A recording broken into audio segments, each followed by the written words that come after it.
Hello everyone, आप सभी को मेरा प्यार भरा नमस्कार। आज मैं एक बहुत महत्वपूर्ण टॉपिक, बहुत ही जरूरी टॉपिक पर आपसे बात करने वाला हूँ। ये टॉपिक जो मैं लेकर के आज आया हूँ, ये काफ़ी महत्वपूर्ण इसलिए हो जाता है क्योंकि इसके चपेट में पूरा भारतवर्ष है और पूरा भारतवर्ष के चपेट में आ जाने से इस चीज़ के बारे में कुछ जानकारी रख लेना बहुत ही जरूरी है। दरअसल आज हम बात करने वाले हैं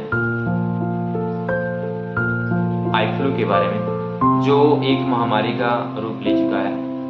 महामारी इसलिए क्योंकि यह बहुत ही कम समय में बहुत ही लोगों के बीच बहुत तेज गति से फैल रहा है और इस पर अभी कोई विशेष नियंत्रण नहीं पाया जा सका है।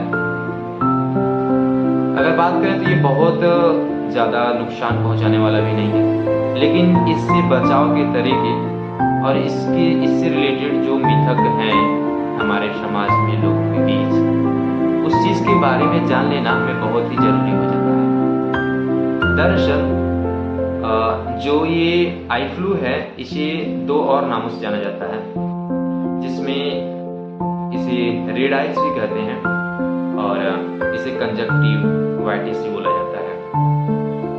ये जो आई फ्लू है, ये फैलने के पीछे सबसे बड़ा रीजन ये है कि देश के विभिन्न हिस्सों में बारिश होने से नमी बढ़ गई है और नमी बढ़ जाने से इस फ्लू को स्प्रेड करने वाले, फैलाने वाले जो बैक्टीरिया होते हैं वो ज़्यादा सक्रिय हो जाते हैं और ज़्यादा सक्रिय होते हैं तो ये जो होते हैं हमारे आँख का जो सफ़ेद वाला जो हिस्सा है और इसके और भी जो भाग है उसको बहुत तेज गति से और बुरे तरीके से उसको प्रभावित करते हैं।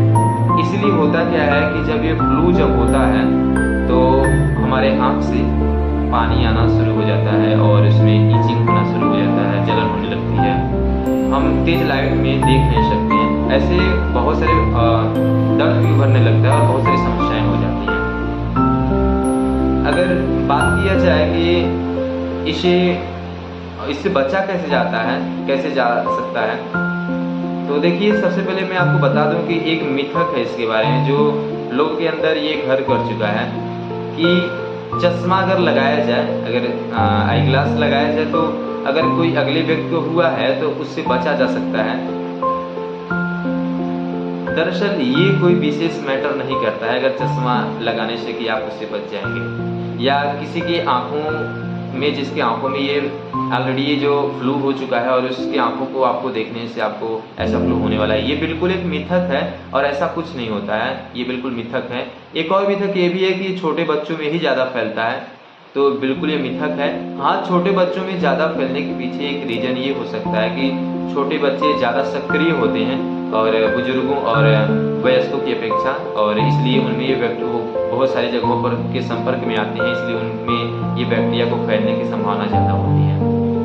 दरअसल सबसे पहले हम बात करें कि ये फैलता कैसे है, तो ये फैलता है संपर्क में आने से।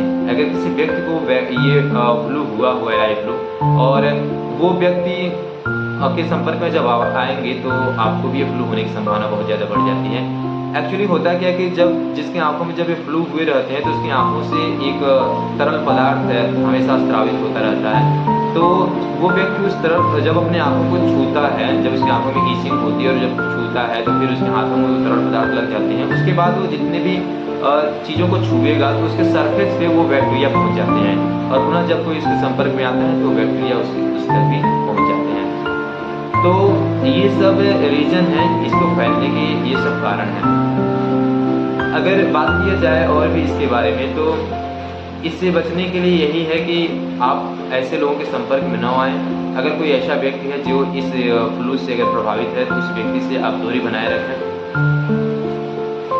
तो ये सब इसके बचने के लिए सबसे ज़रूरी उपाय है। और अगर किसी सरफेस को छूने के बाद, जैसे आपने कोरोना से बचाव के तरीके आपने जान ही रखा है, तो कुछ कोरोना से बचाव के जो तरीके हैं उसी तरीके को इसमें फॉलो करके हम इस जो फ्लू है, इस फ्लू से बच सकते हैं।